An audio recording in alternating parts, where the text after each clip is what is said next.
Okay, we will go ahead and start again, and if anybody is working on something, that's okay. It doesn't really matter.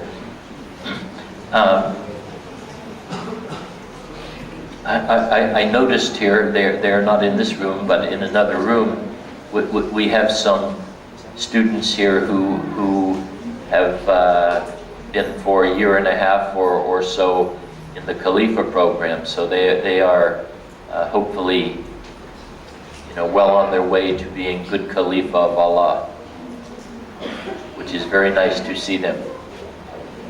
Have I, in my previous talks, did I actually talk to you about the Khalifa of Allah concept? And how you teach the children to be Khalifa of Allah and what they are supposed to do? Did I do that in a previous talk? Yes. I did. Okay. But this is a very critical part of this. We want the children, as early as possible, to understand that they are Khalifa of Allah.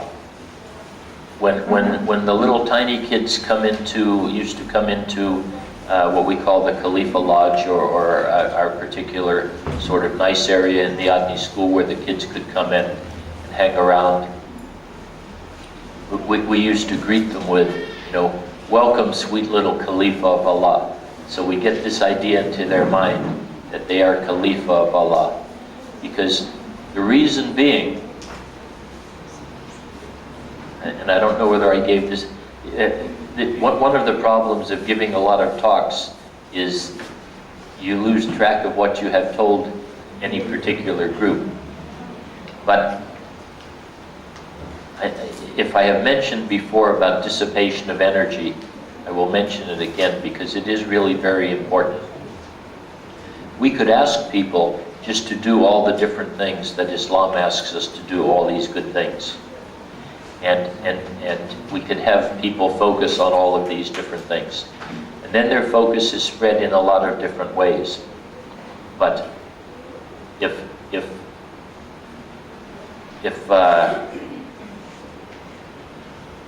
a nail was made like this, here's the top, the head of the nail, and this is the bottom. It's made of steel, of course, not glass. And you want to hammer it into something, it's not going to go in very well, because the force of the hammer hitting the top is going to be spread over a wide area, which is the same thing about in Islam. If you focus on all the different specific areas where you should be good, and you put some energy into each area, the total focus of the energy gets dissipated or is not in one point. That's why a nail has a sharp point, so that the energy is not dissipated, but it is concentrated. So the concept of Khalifa of Allah is to concentrate the energies of young Muslims into a focus of doing some certain things. And one of the things that we need to teach the children from the very earliest ages is their role as Khalifa of Allah. So when I was talking about when the children are very young, when they are 1 and 2 years old, you can refer to them as, with terms such as my dear little Khalifa and things like that, or my sweet little Khalifa. And they will get to think of themselves as Khalifa of Allah. And what is very, very important in our consciousness is how we think of things. If in our mind we refer to ourselves because so many others refer to us as Khalifa of Allah, we then become Khalifa of Allah. Then when we understand what the responsibilities are, those responsibilities have specific obligation upon us, because we have already named ourselves as Khalifa. And if as Khalifa you are supposed to do these 3 simple things, make yourself good, help others become good, make the physical world good, then it seems only natural that you will do the things to achieve that. But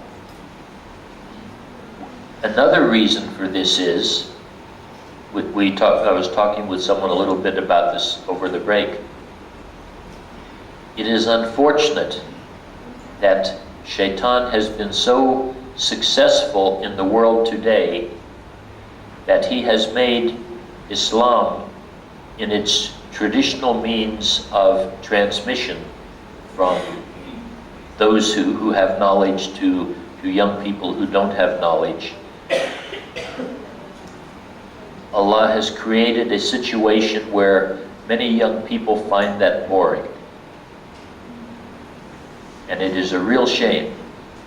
I mean, how do you transmit knowledge to someone who finds something boring? You remember when I talked about the example of teaching the chicken how to stand on the one leg and do these various things, right? That I got the chicken down to 80% of its normal body weight first, so it would be a very hungry chicken, therefore be a very motivated chicken. With your children, you want to have your children to be very motivated children.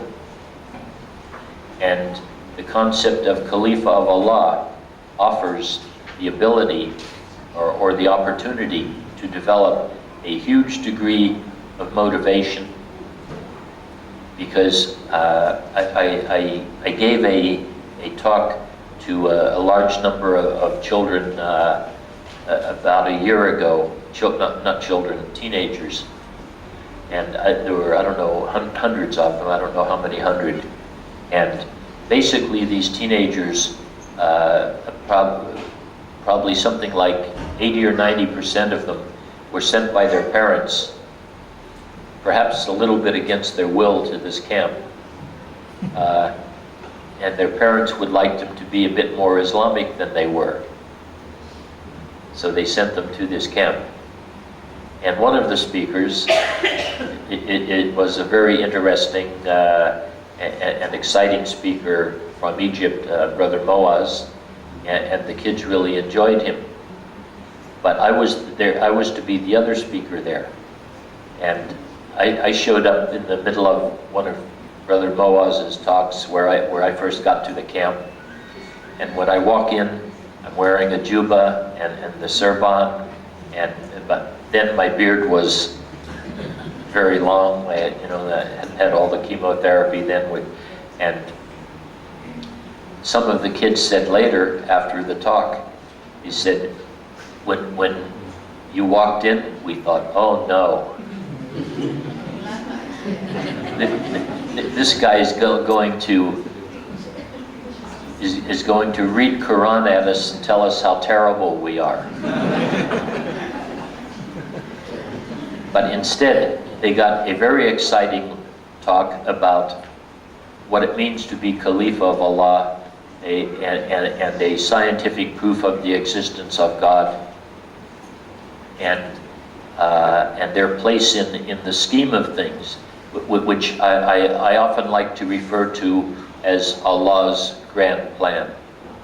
Because once we understand our place in Allah's grand plan, everything else is lesser than that. I mean, to be Khalifa of Allah, right? What are the responsibilities? To perfect yourself, perfect society. I mean, how many people are given a job like this? I mean, sure, we'd all like. Everyone says, "Well, yeah, I'm sure. I know I'm supposed to make myself good," but to be actually given the responsibility by Allah to perfect society, and then to perfect the physical world of space and time, so to perfect our planet, and maybe, we don't know yet how far this role goes, right? Maybe to go out into the universe and perfect the universe according to the will of Allah. And so to teenagers who are tuned into, among other things, science fiction and Star Trek and traveling through the universe, we don't know that there's not going to be a time when there's Muslim starship captains, traveling out through the universe and finding places where, maybe there are beings that don't know about Islam, or who knows what jobs Allah has for us out there. But the potential, all of this is actually existing within the body of the theology of Islam, but it just never gets talked about. And so these kind of things are exciting, that we are offering these kids an opportunity to be the transformers of the world, to literally transform the world into everything they would like it to be. And when you say to the kids, like you like the war, the murder, the rape, the robbery, the drug abuse, and all this, and they say no. And then you can say to them, well, Allah has given you the job of stopping all that. And He has given you a means to stop all that. All you have to do is decide to do it. And this is what Islam is about. The prayer and the fasting and the things like that. It is not that they are to be thrown out. They are wonderful things. Allah has given us these as a mercy because He knows how easily we forget Him. This will tell you something about me, but it may be something everyone in here has experienced. That right while I am praying, I forget Allah. And I start thinking about something else in the middle of prayer. I say, oh, come on, Shaitan, get away. Leave me alone. Let me have this moment with Allah. You don't get so many moments, So it isn't that we want to do away with any of the traditional Islam at all. But we want to make the children, the young people of today understand that to be Muslim is to be the most wonderful, most exciting, the most magnificent thing that you could possibly be. And the actual life of living it is going to be really, really exciting. I mean, can you imagine? See, right now, there are lots of young people who would like to do something to further Islam, to help Islam. What are you going to do? There's not much to do. I mean, we're not really set up to transform the world. So what we need to do is set up opportunities for young people to start transforming themselves in groups, and these groups of transformed young Muslims then need to be given opportunities to start actually making real progress in transforming the world. And once millions and perhaps hundreds of millions of Muslims around the world get actively involved in the process of transformation and see the changes taking place and see that they can really alter the world, and the world is no longer the way that it was, but it is the way they are making it be through the delegated power of Allah. I think they are going to find this really, really exciting. Much more exciting than, hanging out at a cyber cafe or something, or playing a computer game. I mean, this is like the ultimate computer game, real life transformation of a planet and the society on the planet. I mean, if this is not exciting, what's it take to excite somebody? Young people are always saying, oh, I'm bored. Well, once we start giving the opportunity and giving the knowledge, putting that knowledge into their minds, from the time they are 1 or 2 years old, they start to be understanding that they are Khalifa of Allah, right? Khalifa of Allah do all sorts of things. Khalifa of Allah pick up their toys. Khalifa of Allah help their parents. Khalifa of Allah kind to their brothers and sisters. Khalifa of Allah love to learn. Everything that is good, you relate to Khalifa of Allah. So when they think of themselves as Khalifa of Allah, and then they know that every good thing is a responsibility of Khalifa of Allah, they start to really want to do these things. And if they can have association with other young people who feel the same way, this is very, very powerful. And they become very powerful peer groups among themselves. And then they become very resistant to the negative influences of negative peer groups. I mean, how could, maybe one teenager might have a hard time if they are Khalifa of Allah and then they end up somewhere among some very secularized and shaitan-influenced youth. They may have a hard time holding out. But if you are a group of young people, and you hold this common value, and you hold this common knowledge that you are Khalifa of Allah, and you are working, and you're actually doing things and seeing success, seeing progress among yourselves and your friends, and seeing progress in changes that you are helping to make in the society around you. And then you are approached by somebody who is secularized and shaitan influenced as one of your peers, and they try to have influence upon you. Boy, they just come up against a brick wall. You know, they're not going to be able to touch you because you're going to have this really strong armor. Not only that, because most teenagers like science, right? They will have scientific proof of the existence of God. That is understandable to probably, I would say most people 15 or 16 today can understand the whole scientific proof of the existence of God based on Einstein's special theory of relativity. I would say people they'll go to school and they'll be taught about evolution, but we have a understanding of evolution now through science that puts Allah at every single stage, tells how Allah, you know, makes subatomic particles into atoms, atoms into molecules, molecules into complex molecules that can store and use the information to tell the other atoms around how to organize, such as the DNA molecule, and how Allah goes through the various stages of biological life from the simple to the complex by sending messages from light from outside of space and time to have this happen. This is the kind of knowledge that young people like. This is exciting knowledge.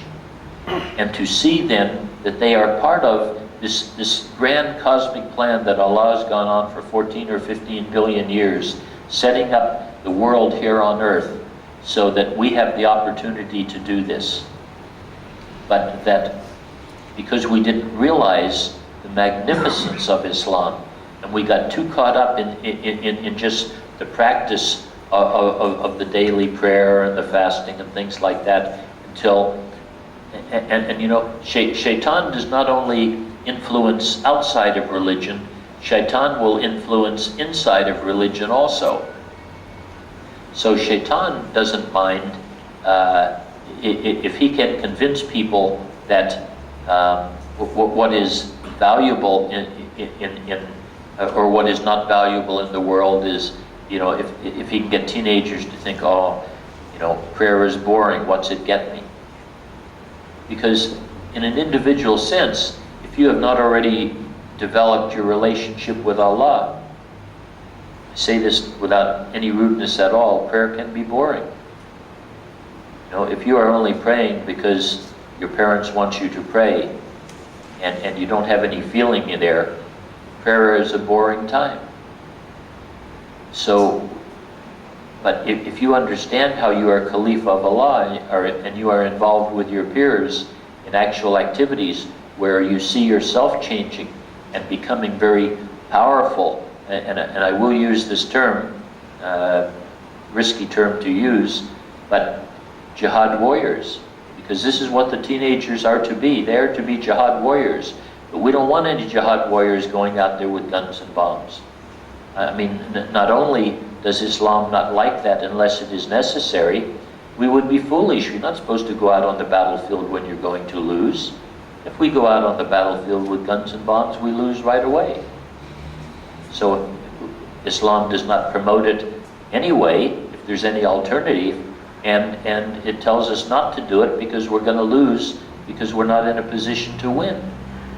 But to be a jihad warrior, if you are transforming yourself and transforming society and transforming the physical world and actually seeing it happen, I mean, and the tools we have are so powerful that literally within a generation or so, that we could have a world where virtually all of the problems that presently exist have disappeared, or at least have been gone from being really severe to being very mild and on their way out. I mean, can you imagine what an exciting life that would be? What more exciting thing could somebody be doing in their life than doing that? And I can't see too many teenagers saying, nah, I'd rather just sit there and play Grand Theft Auto. You know, where I run over old ladies and get points for running over old ladies with my car. A game as sick as that. So I think we have the opportunity. We start with the little kids, but we also start, and we try and start approaching the teenagers. And we approach the teenagers from a different basis, because one of the things, and I don't want to say that how people dress is any particular indication of their Islamic rightness or piousness. But I noticed an interesting thing at this camp I did a year or more ago, is that among the girls, a whole lot more tudungs appeared as the days of the camp went on. And nobody was making them do it. It just seemed to be happening, that there were more and more tudungs being worn. And I think it would actually, one of the things I think would be really nice, you know how popular baseball caps got for a while, and turn them around backwards, right? And it got to be the really cool thing in the world. Can you imagine how nice it would be? Because the sisters in the world are doing a pretty good job, right? There's probably hundreds of millions of sisters in the world wearing the tudung, which says to people, right, and it's a brave thing to do in the world, right? You go out in the world and say, I am a Muslim, right? You can expect me to act like a Muslim. It doesn't mean everyone wearing a tudung will be good, but it is really, this is what it is saying. I think it would be really nice for it to become cool among young men and teenagers in the world to wear some indicator that they are Muslim. So that when people see you, you know, you are actually saying to them, yes, I am Muslim. You can expect Muslim behavior from me. I think a simple thing like that could make a really big change in the enthusiasm in the ummah of the young Muslims in the world. And what we think is what we are. And this is why in therapy, because I'm a clinical psychologist, if you want to change how somebody is, somebody comes in with a problem, there is only one way to fix that problem, and that is to change how they think. And if we have a world today where young Muslims are not very interested in Islam, we can't make them interested in Islam. We have to change the way that they think so that they become interested in Islam, so that they think differently. And when we want to change all of world society, which is what we want to do, key point I think we discussed yesterday, that like it or not, and I have admitted, I think it is regretful that I feel it is regretful that there is no answer to a right world except Islam. If there was a nice secular answer to making a right world, it would be much easier to get across to all of human society than the fact that it comes from Islam. But it just turns out there is no other answer but Islam. So we have to just deal with that. We have to just start accepting among ourselves and really realizing this in the fullest sense, that there is no answer to a right world but Islam practiced rightly. And that we cannot even have, it's not a matter of we need 99% of the world to practice Islam rightly. Because that 1% that didn't practice Islam rightly will eventually destroy the 99%. It's not just going to stay there because negative influence reaches out. Shaitan will use it, and he will magnify it, and he will spread it, and he will be subtle with it, and he is essentially transformed the way the whole world thinks in the last 300 to 400 years by making secular materialism the way that we view the world. And it turns out now that we find out secular materialism is just wrong. It just does not have a legitimate scientific basis. So if we found some way to get 99% of the people in the world to live rightly according to Islam, Shaitan would be smart enough and subtle enough to use that other 1% that didn't in some new way to start some new idea that would be spread and take away the power and the beauty and the potential of right Islam. So it comes down to the fact that, like it or not, there is no possible future for the world than Islam. And I say no future, I'm not even saying no good future, right? I'm saying no future, because the alternative is so bad and is going to keep getting worse. It will eventually be the destruction of life on our planet. So we have two alternatives. We can just sit back and accept, play our computer games and wait until life on our planet is destroyed, or we can work towards bringing about a fully and truly Islamic world, which was what Allah created Adam to do, and through Adam gave that responsibility to every one of us. And it's just a really clear-cut choice. And it seems, it is the insanity of the world that everyone who hears such an idea does not just say, well, I'm going to commit my whole life to that, because what else is there? For myself, I ended up committing for 24 years now, I have not actually taken pay for any work, any job. I have not actually received a salary. Occasionally people have given me some money for things I have done. But I have not taken a job with a salary and worked for money for the last 24 years, because I realized that there was nothing that had any meaning in my life than to work for a better world. That nothing else just mattered. I have in the past been a little bit wealthy, which is all gone now, of course. I have had some degree of, or maybe some quite significant degree of academic success, and a little bit of fame under another name. And all of those things mean absolutely nothing. And then when I think about how completely blessed I feel and how changed my life became when I realized that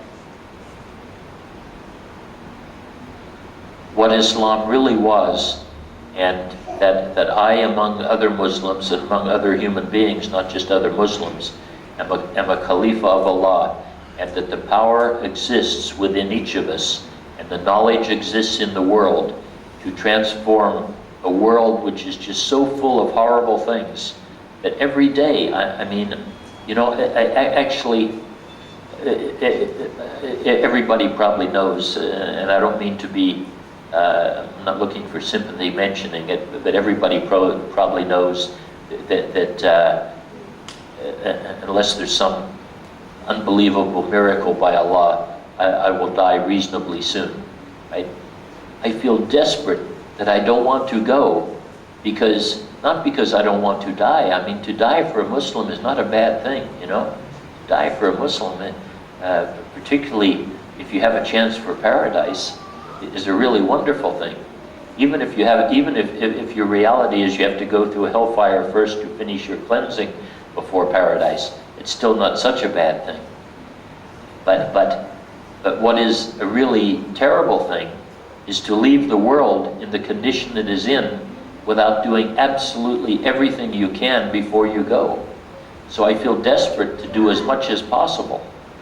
You know, so after 24 years, even at the end of my life, I feel no diminishing at all of this desire to do something to actually bring about change.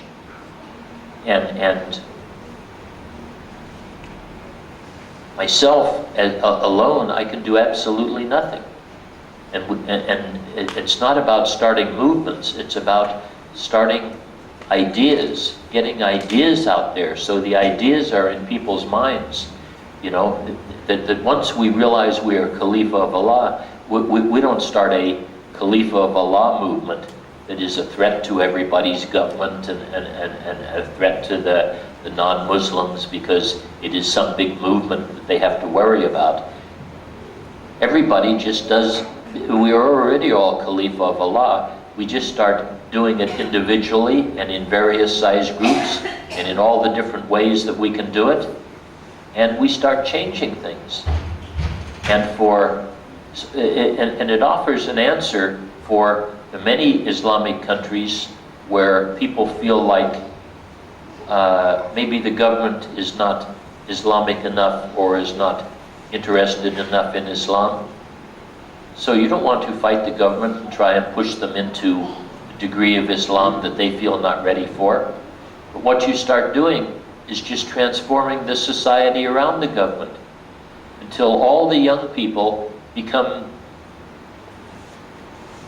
dedicated Khalifa of Allah, dedicated jihad warriors struggling for good against evil, until eventually the new politicians rising out of this new ummah are going to be politicians who are going to hold those same ideas.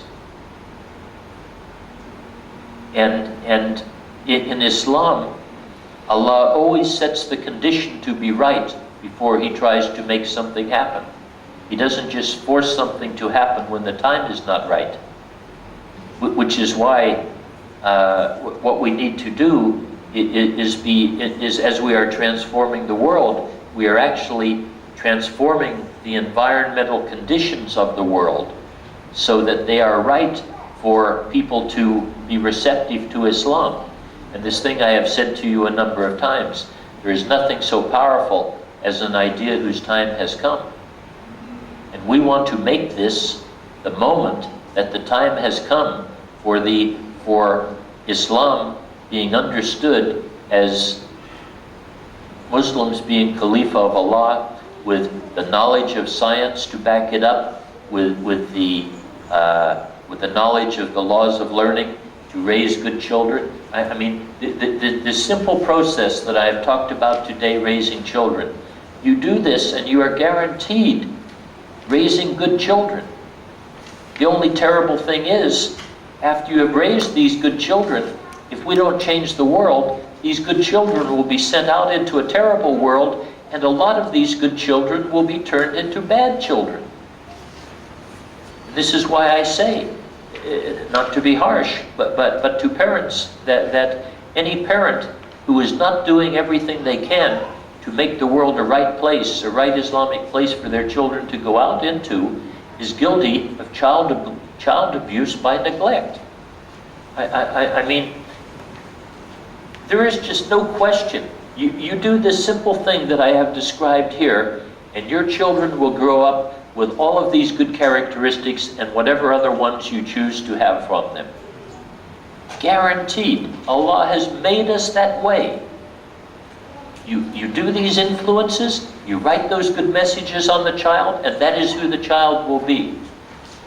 But that is who the child will be in relationship to you and your home.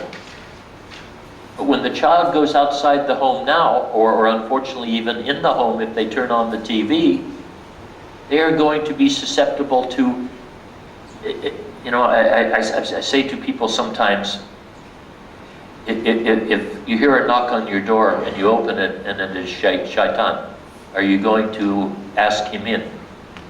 See? No, everyone says, no, I wouldn't ask him in. But every time you turn on your TV, right, You have opened the door and you said, come on in, Shaitan. Really, I mean, this is the reality of what is happening. His influence is there very powerfully. So the question is, how do we change that? Because parents say to me, so what should I say to my kids? No TV? I would like to say to parents to say to their kids, no TV, but I think that will cause so much friction that it is not a thing we are ready for yet. You should never do a thing before you are ready for it.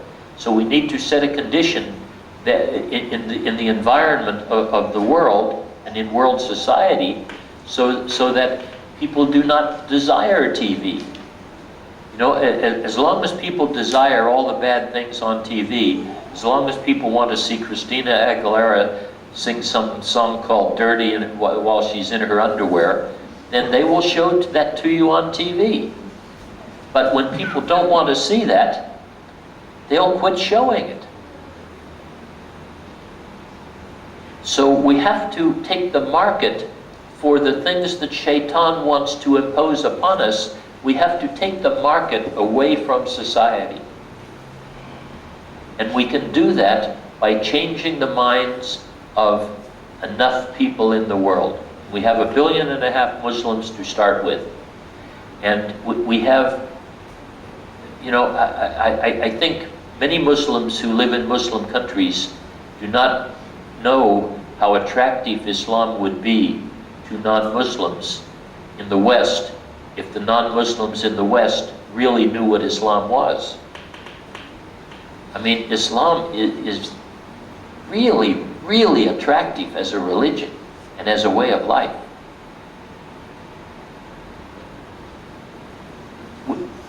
You almost need to have been a convert who has been on the other side to feel that. You know? Because to you it is just there. To me, I have been way on the other side and I didn't see any beauty. And I come to Islam and I see a beautiful way of life. Unfortunately, I don't see all that many Muslims practicing that beautiful way of life, but I do see the beautiful way of life. So I want it practiced all over, like Allah wants it practiced all over. Because that's what Allah wants me to want.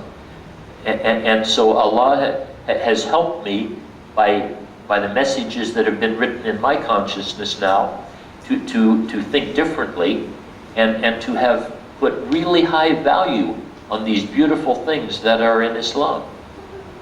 And there are many, many people in the West who would be receptive to this, particularly when we come to them not with what appears to be an old-fashioned Islam and try and tell them about it and transmit it to them in the traditional ways, traditional not being the traditional Islamic ways, but the traditional cultural ways, which are no longer working. But we bring them Islam in a way with exciting science, exciting laws of learning, exciting ways of raising good children, and shining examples of young jihad warriors out there who are not scary people with guns and bombs, but are really wonderful. They're like beacons of light in a darkening society, and are showing in every way, you know, that they are kind and they are tolerant and they are helpful and they are intelligent and they are hardworking and they are pious. And when people see that in a world where none of that is existing, or virtually none of that is existing, people are going to be so attracted to it you wouldn't believe it. And Islam will just start to flourish.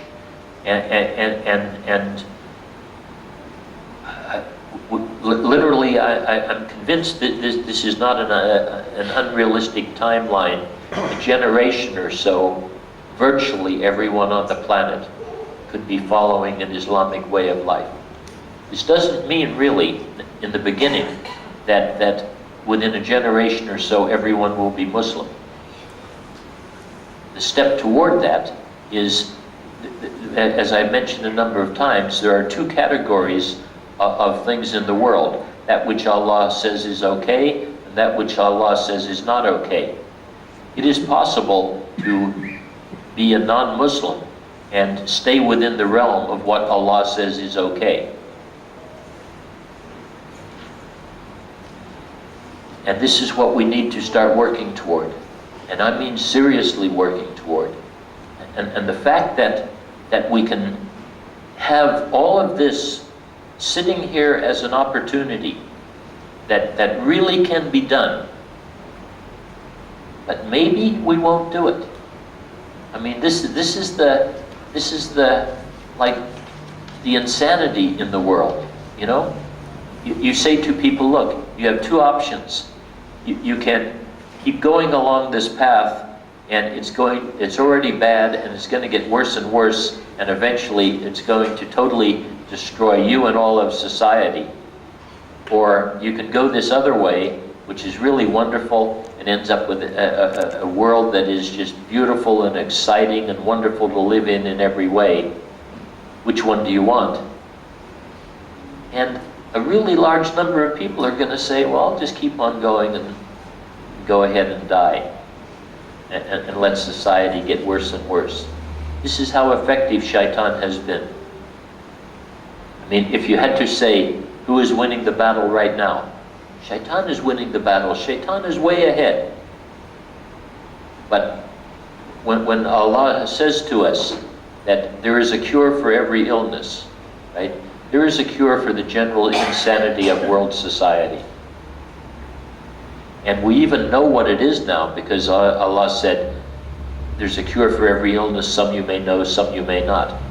Well, now there's a cure for this illness, we even know what it is. The only last step to do is to actually carry it out. And the question is, has Shaitan put enough bad messages in enough minds, including Muslim minds in the world, to make us a world society that will still refuse to do it? And we hope that is not true.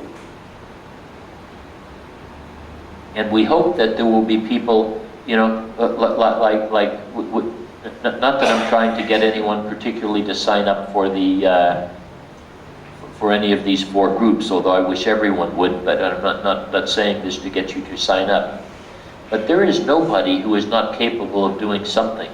You know, some people come and say, well, I'd like to, but I don't, you know, I don't have any skills, or I don't know what to do. There is something everybody can do. I don't know what that thing is yet, right? You as individuals and as groups have to decide on these things. I mean, I think I have presented in these 8 talks enough information, honestly, to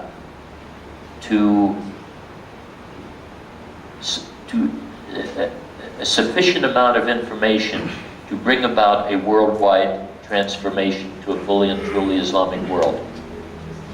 And I say this with no pride on my part, you know, like I did some wonderful thing. I just noticed what Allah had out there, right?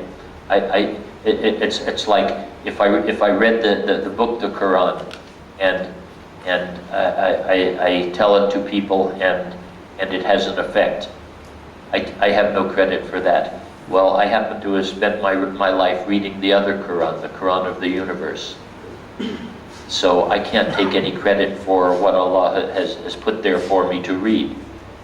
And so I tell people about that. And what I have seen there is, it includes an answer to all of the problems that exist in the world. Because Allah put it there to read. So you know, I mean, so for that, of course, I can take no credit. And all credit, of course, is due to Allah. Because Allah did not leave us here defenseless against Shaitan. We took a really long time, though, to find out this. I mean, I always think, how might the world have been if after the death of our beloved Prophet Muhammad in Medina so long ago, peace be upon him, if people had really at that point taken very seriously their responsibility as Khalifa of Allah, and every generation is supposed to have progressed. That's 1,400 years, say 4 generations per 100, that's approximately 60 generations. We should be 60 generations progressed from the incredible heights of spiritual belief and practice among the companions at the time of the Prophet. We should be 60 generations progressed from that. And I think, what in the world would that be like? I mean, I think I can't even imagine it. I think it is outside my conceptual system now to realize how far we could have gone if we had just done then what Allah told us to do. But the reality is we didn't. And this thing we say about baseline, about the shaping situation, the shaping process, you just have to accept the baseline wherever it is. I mean, I wish the baseline was 60 generations progressed from the time of the Prophet, and we were talking about this, and we had some ideas on how to maybe even progress faster. That would be really wonderful. But we are where we are. And it isn't a matter of course, I don't like where we are. It doesn't matter where you start. The baseline just means where you start. We just have to start here. And with all of the things, all of the difficulties, billions of people who don't believe, billions of people who hate Islam, hundreds of millions of Muslims who are not very committed to Islam, Shaitan being very powerful, probably at the height of his power against Allah's human race at this moment. With all of those things against us, I think I remember reading somewhere, either hadith or in Quran, that even one Muslim with Allah on his side can win any battle. And this is really where we are at. That we do have the, I absolutely can say to you 100% for sure, we can succeed. We can bring about a fully and truly Islamic world. I can say 100% for sure we can, because Allah has told us we can. So it is not a promise from me, it is a promise that I am conveying from what Allah has told us. The unfortunate thing is that Allah knows, which I don't know, are we going to? You know, I mean, it seems so senseless that we wouldn't. This is why I feel desperate.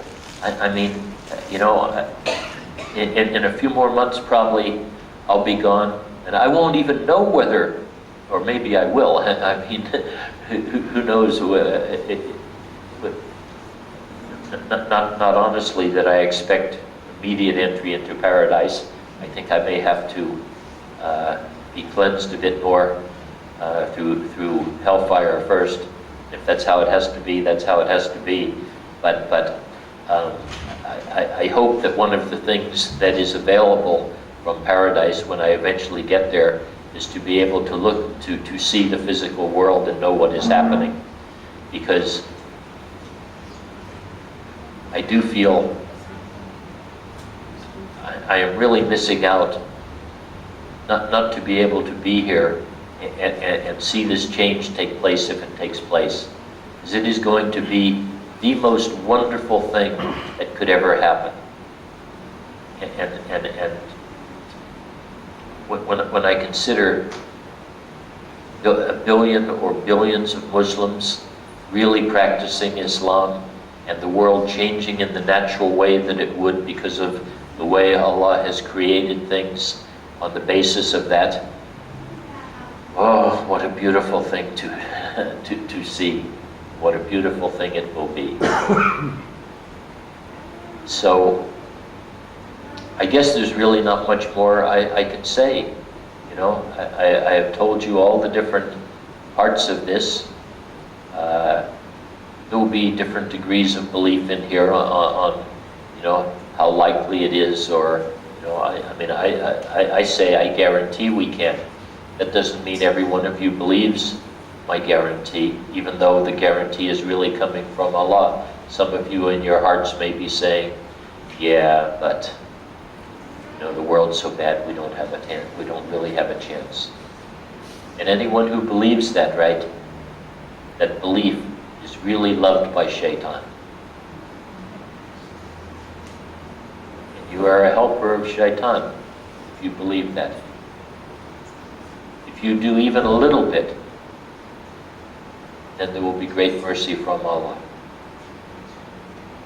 And so all I can do is say to all of you, I hope that although this is the last of the actual weekend talks, this is not the last of our connection with each other.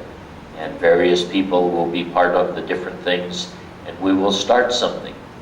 One of the things that you know that we are planning on doing is putting out a brochure that tells generally this idea and gives parents enough knowledge, this simple parenting project, that if they use it, they are guaranteed to see positive changes in their children's development.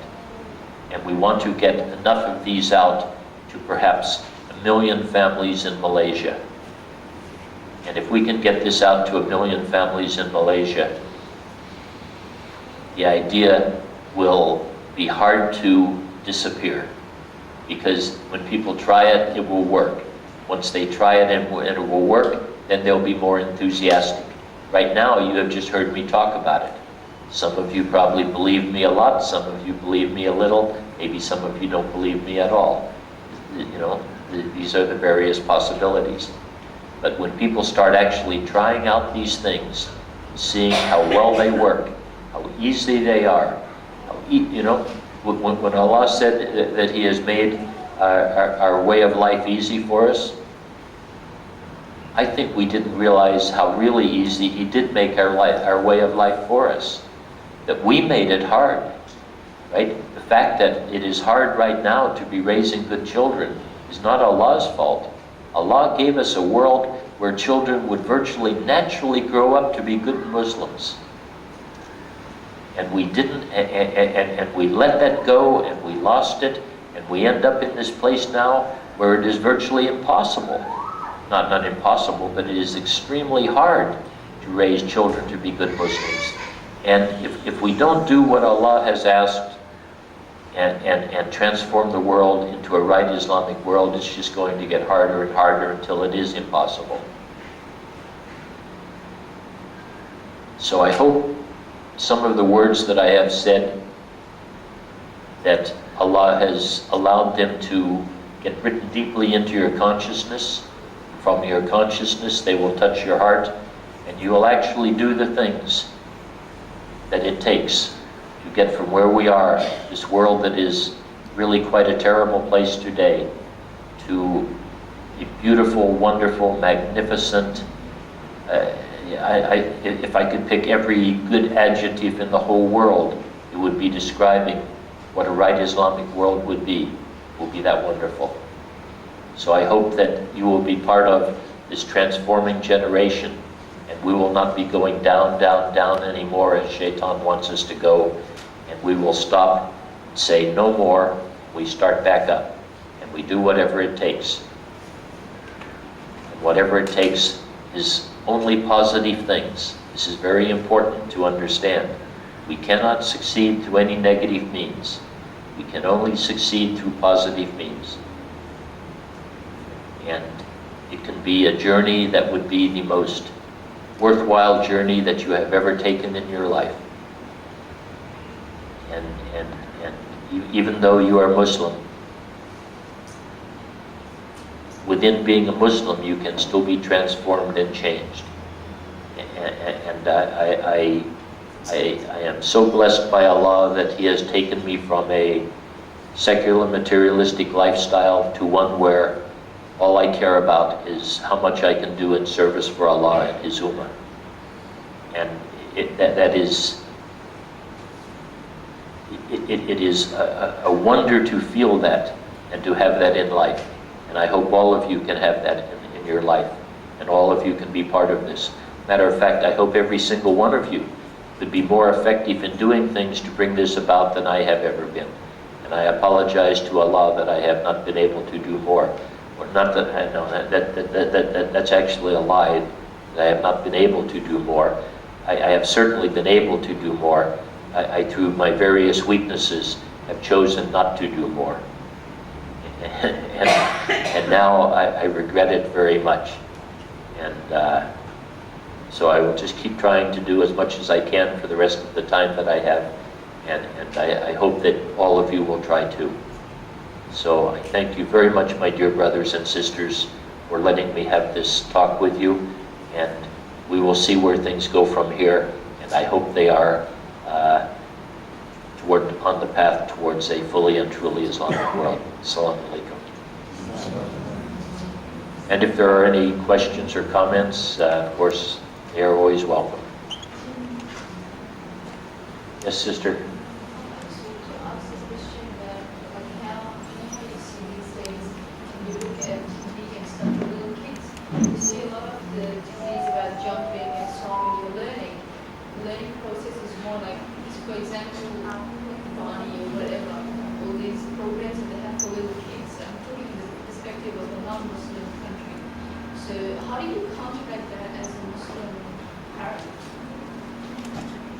Well, I mean, as far as I have seen, Barney is about as least harmful a program as I have seen.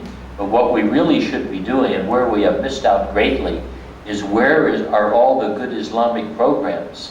Where are all the good Islamic CDs for children that make learning Islam fun, learning behaviors fun, learning good characteristics fun? You know, we should be producing them. We have plenty of Muslims capable of doing this. We are just not doing it. And so this is my answer. Right now, keep the kids away from anything bad. If there's anything that is not very harmful, let them look at it. But as quickly as possible, let's start developing our own Muslim products so that we are sure that the only impact in there is from Allah, and Shaitan does not sneak his way in.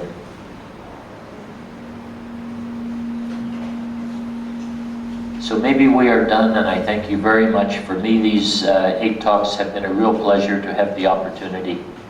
And